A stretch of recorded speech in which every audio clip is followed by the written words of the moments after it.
Now I want you to close your eyes and picture yourself at a Sunday morning worship service. And the music is loud, and the voices around you are all singing in unison, and you can see the blue and the pink lights fade in front of your closed eyelids. And you can hear that the music is loud and the bass is thumping and the drums are drumming. And you see a person standing in the middle.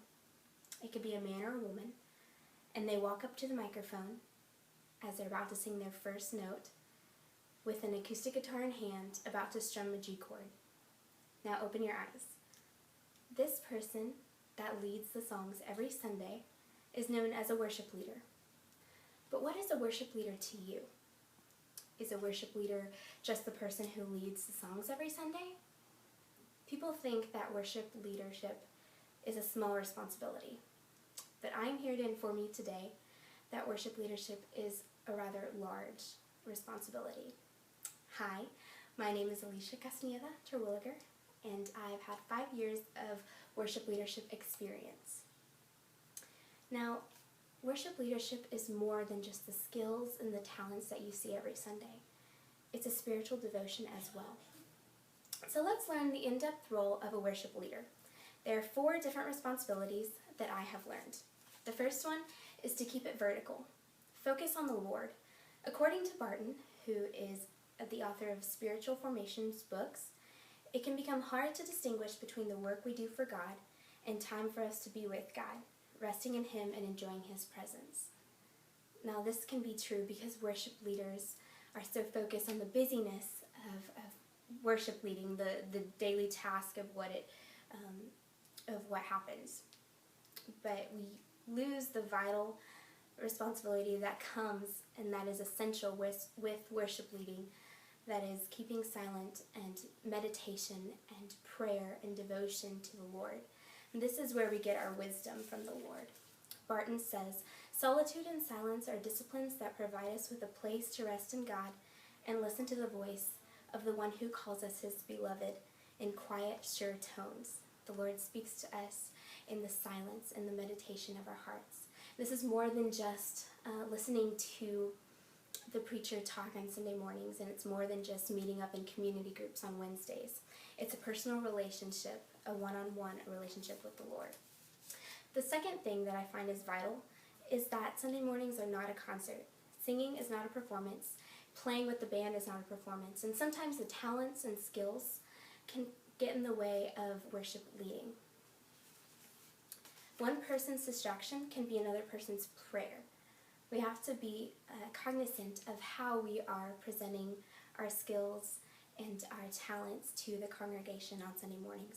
According to Hahn, who is a professor of church music at SMU, a performance orientation towards worship depends largely on the experience and expectations of the individual. Also, fancy lights and technology can be a huge part of the congregation seeing it as a performance. It's not always a must. According to Michael Hahn, the spaces themselves place the leaders in positions that suggest they are performers more than facilitators of worship. This can be with the lights and all the fancy sound systems and the fancy graphics that we see. Technology can also be seen through media, through PowerPoint. This sets up a competition between what's projected on the screen and the human voice doing the preaching, praying, or singing. Now, I've had a personal example of this happen to me when I was in the congregation.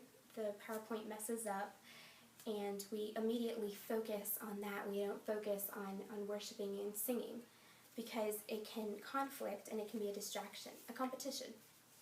The third thing I find is vital is what's your congregation song? Excuse me. Know the style of music that the congregation can fully worship to. Nowadays, worship leaders want to have that Hillsong hit, that Hillsong #1 hit, and the Passion #1 hit, but it's extremely vital that we know the generations that make up the audience, or the congregation, the people and the message that they need to hear that day. According to Ingalls, who is the assistant professor of music at Baylor, we should seek to cultivate the song styles and messages that will build up our particular congregation. Every congregation has its own song, and there are several congregations across the nation. The fourth and last thing that I believe is vital is to know your role on and off stage as a worship leader. We are shepherds shepherding the flock, and they're constantly looking at our actions more than what we say on Sunday mornings.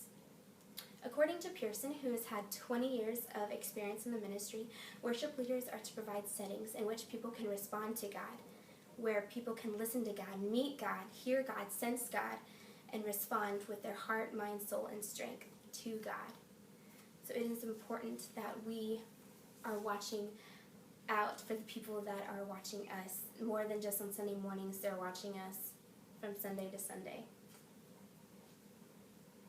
Leaders must also be intentional with our congregation, with outreach, with visitations. Know that we don't feel like we're superior to them. They're the same as us. We're just separated by a stage on Sundays. So to kind of sum everything up, the worship leader has a much larger role than just leading the songs on Sunday mornings. It's a spiritual involvement that happens every single day of the week.